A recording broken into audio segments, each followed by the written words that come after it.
Introducing the Current Affairs Workbook. It is an activity-driven learning comprising summaries, quick facts, MCQs, true-false statements, mains practice questions, and ethics case studies, consolidated into a comprehensive workbook. Dive into our monthly magazine summary, a concise overview capturing key insights, events, and trends of the month. Unlock the power of our Quick Facts block, your rapid reference toolkit with essential facts, figures, and critical statistics. Experience our dynamic activities like MCQs and true-false statements to subjective questions and ethics case studies that refine your analytical thinking and articulation skills. Track your progress with our dedicated self-evaluation page, your personal growth monitoring and improvement tool.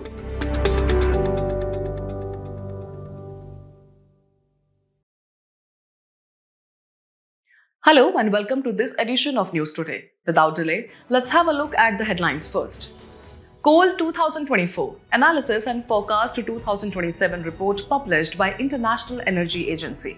Ministry of Housing and Urban Affairs highlights achievements of Smart Cities mission. Japan-India startups to study laser-equipped satellite to tackle space debris. Fourth edition of ILO Global Estimates on International Migrants in the Labour Force released. Supreme Court issues directions or suggestions to protect sacred groves.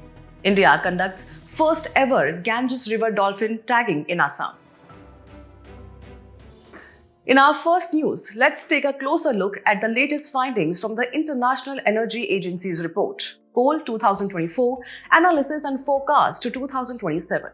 The report sheds light on key trends and forecasts surrounding coal demand, supply, and trade across the globe. Let's start with the trajectory of coal usage. The report highlights contrasting trends in coal demand. While advanced economies are expected to see a decline in coal usage, emerging economies like India, China, and Indonesia are witnessing growth. Among these, India is set to experience the largest increase in coal demand, driven by rising power needs linked to its robust economic growth. Moving to coal production, the report projects that global coal production will reach an all-time high in 2024 before leveling off through 2027. Here again, India plays a pivotal role as the largest contributor to global coal production growth. Remarkably, Indian coal production increased by 10% in 2023, surpassing 1 billion tons for the first time. The growth trajectory continues, with an additional 8% rise expected in 2024.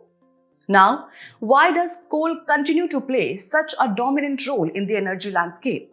The report identifies several reasons. First, rising demand for coal is tied to industrial and infrastructure growth, which are critical to achieving economic development goals. Second, weather-related fluctuations in renewable energy sources like wind and solar are often offset by coal's reliability and affordability. Third, the electrification of services such as mobility and industrial heating, alongside emerging industries like data centers and AI, is adding to coal's demand. Finally, the profitability of coal exporters surged after the COVID-19 pandemic and the energy crisis of 2022, making coal exports an attractive venture for many economies. But amidst this, what steps is India taking to optimize coal usage? India has been actively working on multiple fronts. Through initiatives like PM Kusum and PM Surya Ghar Muft Bijli Yojana, the country is promoting renewable energy. To accelerate coal production, the Mine Opening Permission Module has been introduced, streamlining the approval process for opening new mines. Additionally, India is focusing on reducing emissions from thermal power plants by employing advanced techniques such as flue gas desulfurization or FGD and electrostatic precipitators or ESP. In summary, the IEA report highlights a critical juncture in global energy trends, with coal continuing to play a central role, especially in emerging economies like India, even as the world pushes towards renewable energy. Ahead, we delve into the remarkable progress of the Smart Cities mission, which has achieved 91% completion of its projects, transforming urban spaces into smarter, more livable areas. Launched in 2015, the mission aims to enhance the quality of life in 100 cities through efficient services, robust infrastructure, and sustainable solutions. It adopts two primary approaches: area-based development, focusing on targeted improvements in specific city areas, and pan-city projects, which use technology to enhance city-wide infrastructure and services. Now, this vision stands out for its innovative implementation strategies, including the establishment of special purpose vehicles or SPVs, the use of multiple funding sources, competitive federalism, and strong citizen engagement. One of the most notable achievements is the establishment of integrated command and control centers across all 100 smart cities. These centers use cutting-edge technologies like artificial intelligence, IoT, and data analytics to streamline city operations. Public safety has also been bolstered with the installation of over 84,000 CCTV cameras aiding in crime monitoring and traffic management. Solid waste management systems in 66 cities now rely on technology, including RFID-enabled vehicles to optimize waste collection processes. The healthcare sectors has also seen advancements with the introduction of 172 e-health centers and 152 health ATMs, bringing medical services closer to the citizens. Despite these accomplishments, challenges persist, such as adapting to emerging needs such as COVID-19, inclusive access to public spaces, improving food hygiene in smart cities, and more. Looking ahead, the mission is implementing transformative strategies to sustain its momentum. Area-based development remains a cornerstone, focusing on redevelopment and greenfield projects that breathe new life into urban environments. Pan-city initiatives ensure inclusivity by integrating smart solutions across entire cities. Innovative projects like Cycles for Change and Streets for People promote open spaces for active living, while Transport for All supports startups in the public transport sector. Additionally, Eat Smart Cities aims to improve food hygiene and promote sustainable practices, aligning with broader health and environmental goals. In conclusion, the Smart Cities mission has set a benchmark in urban development, combining technology, community participation, and sustainable practices. In a significant development, startups from Japan and India have joined forces to tackle the growing challenge of space debris. Tokyo-based Orbital Lasers and Indian robotics company InSpacity are collaborating to explore innovative solutions, such as deorbiting defunct satellites and extending the lifespan of spacecraft. Let's take a closer look at what this collaboration entails. Orbital Lasers is developing a cutting-edge system that uses laser energy to address space junk. This system works by vaporizing small parts of a debris object's surface to stop its rotation. This, in turn, allows servicing spacecraft to perform orbital maneuvers more efficiently. Now, what exactly is space debris? It refers to all non-functional, artificial objects, including fragments and elements in Earth's orbit or re-entering the atmosphere. Alarmingly, out of the 35,150 tracked objects in orbit, only about 25% are operational satellites as reported by the United Nations University. The concerns surrounding space debris are significant. Firstly, it poses a threat to space exploration. Collisions with debris can disable operational spacecraft and damage critical components like optics and solar panels. For instance, a collision with a 10-centimeter object could result in the catastrophic fragmentation of a satellite.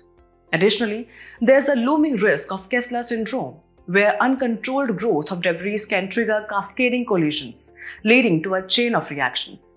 Closer to home, space debris also poses risks to life on Earth. Large debris can re-enter the atmosphere in an uncontrolled manner, could endanger populations on the ground. So, what is the way forward? Experts suggest measures like successful passivation of spacecraft to limit on-orbit breakups and adopting effective disposal strategies at the end of the missions. Globally, several initiatives are addressing this issue. The Remove Debris mission demonstrates active debris removal technologies, while the LignoSat project explores the use of magnolia wood to craft satellites, reducing space debris. Furthermore, international agreements like the UN Liability Convention of 1972 and the UN Registration Convention of 1976 provide legal frameworks for accountability and registration of space objects. On the national front, India is taking proactive steps through initiatives like Project Netra, which tracks and analyzes space objects, and its goal of achieving debris-free space missions by 2030. With such collaborative efforts and advanced technologies, the fight against space debris is gaining momentum, ensuring safer and more sustainable space exploration.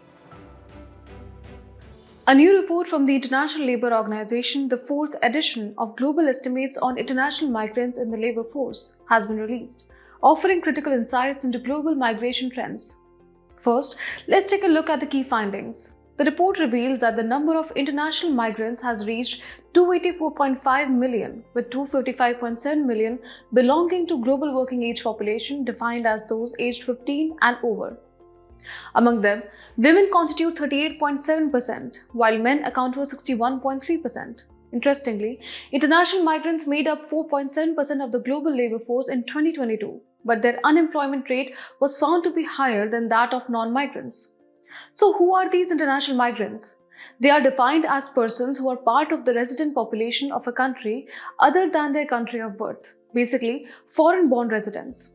They include refugees, asylum seekers, and related groups. Despite the challenge they face, international migrants are recognized as key drivers of economic growth. In fact, international remittances surged significantly, rising from $128 billion in 2000 to a staggering $831 billion in 2022, as reported in the World Migration Report 2024. However, this growth story is not without hurdles. International migrants face numerous challenges, including discrimination.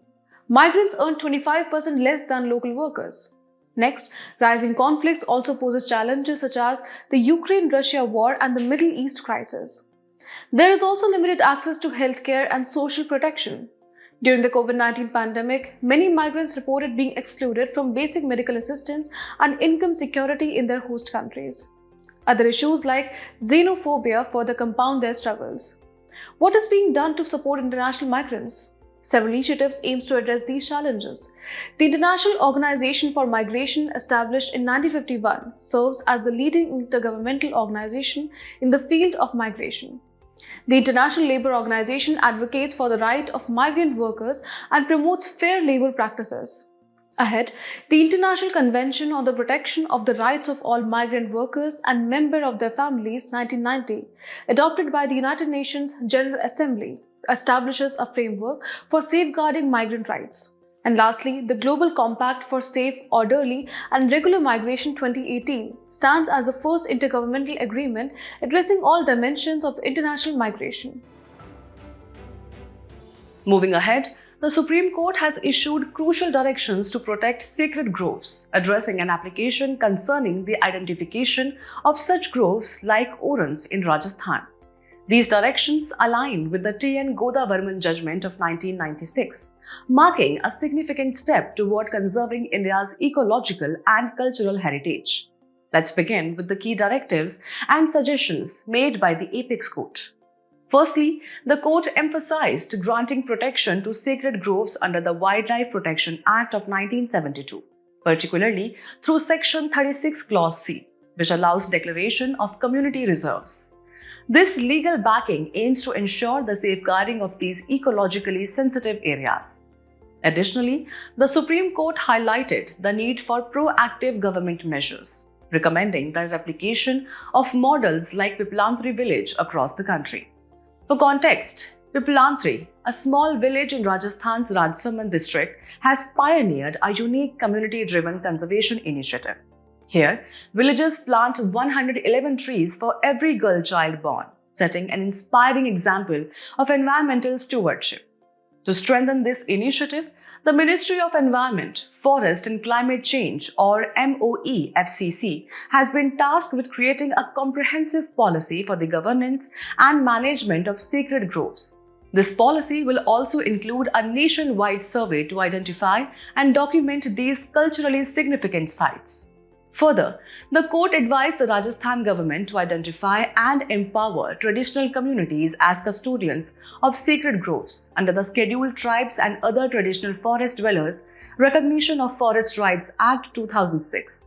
To oversee the process, the MOEFCC and Rajasthan's Forest Department will form a dedicated committee to supervise the mapping and identification of sacred groves, ensuring a systematic approach to this conservation effort. Now, moving to the broader significance of sacred groves. These are patches of forest or clusters of trees deeply revered by local communities for their cultural and spiritual importance. Interestingly, India holds the distinction of having the highest number of sacred groves globally, estimated to exceed 1 lakh. These groves are known by various names across the country, such as Deora and Malvan in Rajasthan and Bugyal in Uttarakhand. Among these, Meghalaya's Living Root Bridges or Jinkeng-Jri, a sacred grove, has been recognized as a UNESCO World Heritage Site, further underscoring their global significance. In conclusion, the Supreme Court's directives underline the urgent need for collective action to protect these invaluable natural and cultural treasures. In a landmark step for biodiversity, India has conducted its first ever Ganges River dolphin tagging exercise in Assam under the ambitious project Dolphin. Let's dive right into what this initiative entails. Tagging involves attaching a device, marker, or tag to an animal, enabling researchers to track and study it. For the Ganges River dolphins, tagging initiative is crucial for understanding their migratory patterns, range, distribution, and habitat utilization, especially in fragmented river systems. This initiative was conducted by the Ministry of Environment, Forest and Climate Change and implemented by the Wildlife Institution of India in collaboration with the Assam Forest Department. The funding came from the National Campa Authority, which manages the National Compensatory Afforestation Fund under the Compensatory Afforestation Fund Act of 2016, under the Public Account of India. Now let's talk about Project Dolphin. Launched in 2020 and funded by the MOEFCC, it is modeled after Project Tiger and aims to conserve not just the Ganges River dolphins but also the riverine ecosystem they inhabit. Now, who are the Ganges River dolphins? Known scientifically as Platanista gangetica, these dolphins are India's national aquatic animal and are endemic to the Indian subcontinent. They are restricted to freshwater habitats, specifically the Ganges, Brahmaputra, Meghna and Karnapuli-Sangu river system of Nepal, India and Bangladesh. Impressively, India is home to about 90% of the global population of these dolphins. On the conservation front, they are classified as endangered by the IUCN. Now, what makes these dolphins unique? Being essentially blind, they rely on echolocation, using reflected sound to meet their biological needs. Their physical features include a long, thin snout, rounded belly, stocky body, and large flippers, with females being larger than males. They are also an umbrella species, earning the title Tiger of the Ganges, as their conservation ensures the protection of many other species within their habitat. Locally, they are called susu, inspired by the unique noise they make while breathing. In today's Place in News, we will discuss Liberia with its capital Monrovia. It is in news as India and Liberia held first Foreign Office consultations to deepen and diversify bilateral ties. If we talk about its political features, then it is Africa's oldest republic and has never been subjected to colonial rule. If we talk about its boundaries, then it shares its land borders with Sierra Leone to the northwest, Guinea to the north and Côte d'Ivoire to the east. Moreover, it shares its maritime boundaries with Atlantic Ocean to its south and west. If we talk about its geographical features, it is located at the coast of Western Africa. Its highest peak is Mount Vuittev, also known as Wologisi Mountain. Now, talking about its biodiversity, it consists of evergreen vegetation such as red ironwood, teak and mahogany. It also is a home to animals such as monkeys, chimpanzees, small antelopes, pygmy hippopotamuses and anteaters. Other than that, dusty and dry harmattan or desert wind blow from Sahara, bringing relief from high relative humidity. As we conclude today's main news, let's have a look at some quick updates. The 28th Foundation Day of the National Commission for Minority Educational Institutions, or NCMEI, was celebrated. The NCMEI was formed under the National Commission for Minority Educational Institutions, NCMEI Act 2004. It is a quasi-judicial body with the powers of the civil court and aims to safeguard the educational rights of the minorities enshrined in Article 30, Clause 1 of the Constitution. A 31-member Joint Parliamentary Committee, or JPC, formed to review the bills related to One Nation, One Election. It will comprise 21 Lok Sabha members and 10 Rajya Sabha members. The bills include the Constitution 129th Amendment Bill 2024 and the Union Territories Laws Amendment Bill 2024. All 17,130 police stations in the country are linked through Crime and Criminal Tracking Network and Systems, or CCTNS. CCTNS is the flagship e-governance program of the Ministry of Home Affairs under the National E-Governance Plan. It was launched in 2009 with a budget as a 100% centrally sponsored scheme. A novel strategy has been developed to control and regulate infrared or IR radiation using two-dimensional nanosheets of a chemical called hexagonal boron nitride. It can be deployed as a radiative heat barrier, thermal camouflage, and in thermal management applications. IR radiation is a region of the electromagnetic radiation spectrum where wavelengths range from about 780 nm to 1000 nm. The European Union recently launched Infrastructure for Resilience, Interconnectivity and Security by Satellite, its third major space infrastructure project, following Galileo navigation system and Copernicus. Copernicus and Galileo are the world's largest Earth observation program and the world's most accurate civilian satellite navigation system, respectively. NASA researchers have discovered more dark comets, Oumuamua, like a messenger from afar arriving first objects. Dark comets are the celestial objects, look like asteroids but act like comets and have less surface area for materials to form tails. They deviate from expected orbit. That deviation cannot be explained by the Yarkovsky effect. In the Special Representatives meeting, India and China affirmed the implementation of the October 2024 Disengagement Border Agreement. It also outlined positive steps for the resumption of the Kailash Mansarovar Yatra, data sharing on trans-border rivers, and border trade. Kailash Mansarovar is a holy pilgrimage site consisting of Mount Kailash, the highest peak in the Kailash range, and the sacred lake Mansarovar located in Tibet. The National Institute of Siddha, or NIS, has set a Guinness World Record for providing Varmam therapy to 567 individuals simultaneously. Varmam therapy is a unique and traditional healing modality within Siddha system of medicine. Varmam is one of the oldest South Indian martial arts, which later evolved into a therapy. It is an art of unarmed fighting system targeting nerves, veins, joints, and organs. Before we sign off, let's challenge your understanding in today's installment of Test Your Learning.